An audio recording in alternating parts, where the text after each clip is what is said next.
नमो नारायण। राधे राधे। श्रीमद् भगवद गीता के चतुर्थ अध्याय के 12वें श्लोक में जो ज्ञान योग का सिद्धांत है, भगवान अर्जुन से कहते हैं कि कांक्षन्तः कर्मणां सिद्धिं यजन्त इह देवता क्षिप्रम ही मानुषे लोके सिद्धिर्भवति कर्मजा। कैसे भगवान कहते हैं, इसका अर्थ यह है कि कर्मों की सिद्धि फल चाहने वाले मनुष्य देवताओं की उपासना किया करते हैं, क्योंकि इस मनुष्य लोक में कर्मों से उत्पन्न होने वाली सिद्धि जल्दी मिल जाती है। कहते हैं कांक्षन्तम कर्मणा सिद्धि यजन्त इह देवता। मनुष्य को नवीन कर्म करने का अधिकार मिला हुआ है, कर्म करने से ही सिद्धि होती है, ऐसा प्रत्यक्ष देखने में आता है। इस कारण मनुष्य के अंतःकरण में बात दृढ़ता से बैठी हुई है कि कर्म किए बिना कोई भी वस्तु नहीं मिलती। वे ऐसा समझते हैं कि सांसारिक वस्तुओं की तरह भगवान की प्राप्ति भी कर्म यानी तप, ध्यान, समाधि आदि से ही होती है। नाशवान पदार्थों की कामना के कारण उनकी दृष्टि इस वास्तविकता की ओर नहीं जाती कि सांसारिक वस्तुएं कर्मजन्य हैं, एक देशी हैं, हमें नित्य प्राप्त नहीं हैं, हमारे से अलग हैं, परिवर्तनशील हैं, इसलिए उनकी प्राप्ति के लिए कर्म करने आवश्यक हैं। परंतु भगवान कर्मजन्य नहीं हैं, समवर्त्र हैं, परिपूर्ण हैं।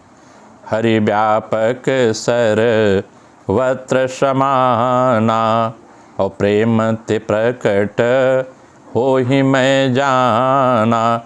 हमें वो नित्य प्राप्त हैं, हमारे से अलग नहीं हैं, अपरिवर्तनशील हैं, इसलिए भगवत प्राप्ति में सांसारिक वस्तुओं की प्राप्ति के नियम कभी नहीं चलते।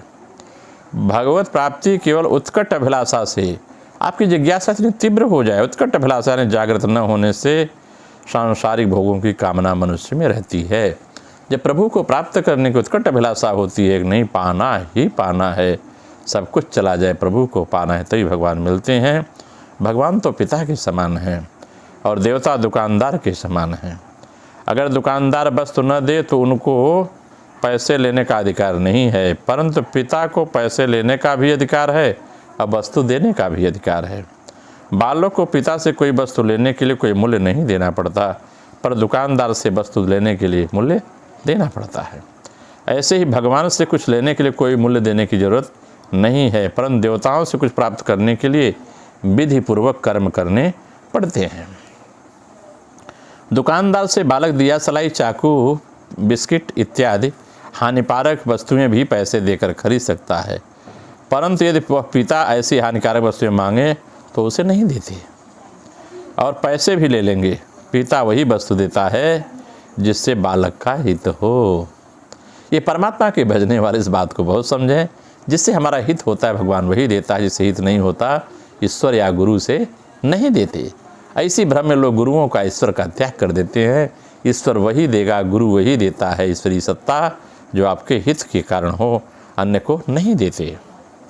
इसी प्रकार देवता लोग अपने उपासकों की उनके हित अहित का विचार किए बिना उनके इच्छित वस्तुएं देते हैं, परंतु परमपिता भगवान अपने भक्तों को उनकी इच्छा से ही वस्तुएं देते हैं, उसमें उनका परम हित हो।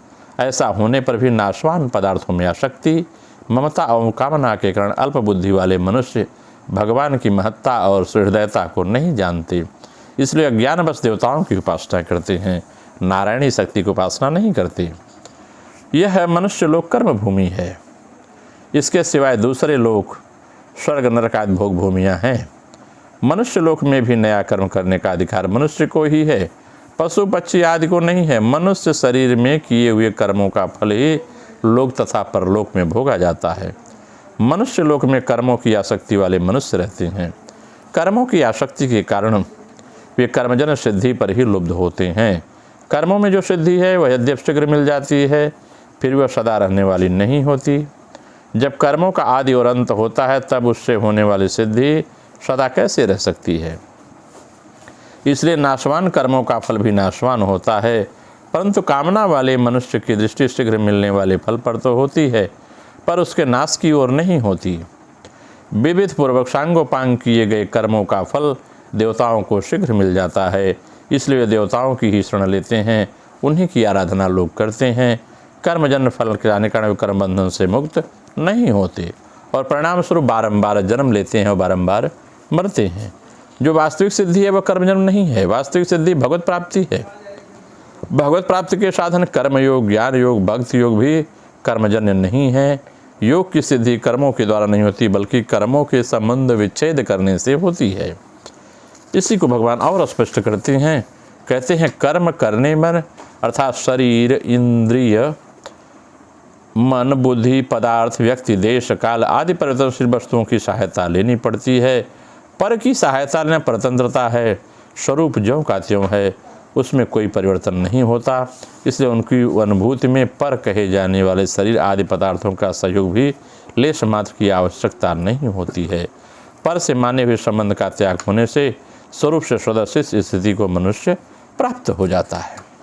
इसकी हम क्रिया योग के रूप में अगर हम व्याख्या करें तो यह बात और भी स्पष्ट हो जाती है कि अविद्याकृत जीव की भोग वासना स्वाभाविक है। भोग के प्रति आसक्ति होने के कारण जहाँ सहज भी भोग प्राप्त होता है वहीं जीव दौड़ता है। भगवान का भजन करने में भी जीव काम्य वस्तु की आकांक्षा रखता है। योगाभ्यास करते करते भी योग सिद्धि की प्राप्ति के लिए लोग व्याकुल हो उठते हैं, परंतु कुछ ऐश्वर्य को प्राप्त करके ही यथार्थ योग सिद्धि नहीं है। यह योग सिद्धि में कुछ ऐश्वर्य प्राप्त करना ही नहीं है। यथार्थ योग सिद्धि सबसे बड़ा ऐश्वर्य योगेश्वर्य, इच्छा रहित अवस्था, नैष्कर्म ज्ञान, जिसका मूल्य कितना है यह हम संसार विमूढ़ प्राणी नहीं समझ सकते। क्या कोई सहज इच्छा शक्ति रहित हो जाता है? अविद्या से आच्छादित हमारे चिंत समुद्र में नाना प्रकार की वासनाओं की तरंगे निरंतर चला करती हैं। तरंगों के भयानक उत्थान पतन से मनुष्य का देह तट आलोड़ित और उत्फुल्लित हो रहा है।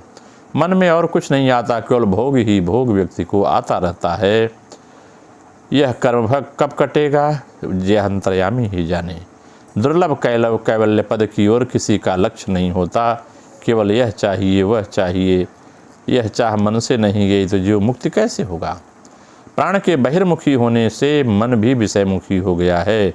श्वास की तरंग मन को तरंगित करती जाती है। जो कुंडलनी शक्ति है, जो हमारा प्राण है, जो कुलवधु है, वह अंतःपुर छोड़कर स्वैरिणी के समान बाहर आ पड़ी है। उसके उच्छ्वास में मन क्या क्या नहीं चाहता और क्या क्या नहीं प्राप्त करता, तथापि मन को शांति नहीं मिल पाती। कुछ साधना करने पर उच्च लोक प्रकाशित होते हैं, उसमें अनेक दिव्य दर्शन होते हैं। आप सब कुछ देख सकते हैं। उस समय देवताओं का भी दर्शन होता है। वे समय समय पर साधक के प्रति कृपा भी करते हैं देवता, परंतु कोई कैवल्य प्रदान नहीं कर सकते। इसके लिए साधना को बहुत परिश्रम करना पड़ता है साधक को। साधना करते करते जब चित्त शुद्ध होकर अत्यंत निर्मल हो जाता है, तब वैकुंठ का द्वार उन्मुक्त हो जाता है। जब तक मन में खेद, मन को खोद खोद कर सारी वासनाएं दूर नहीं की जाती, तब तक मन अत्यंत निर्मल नहीं होता।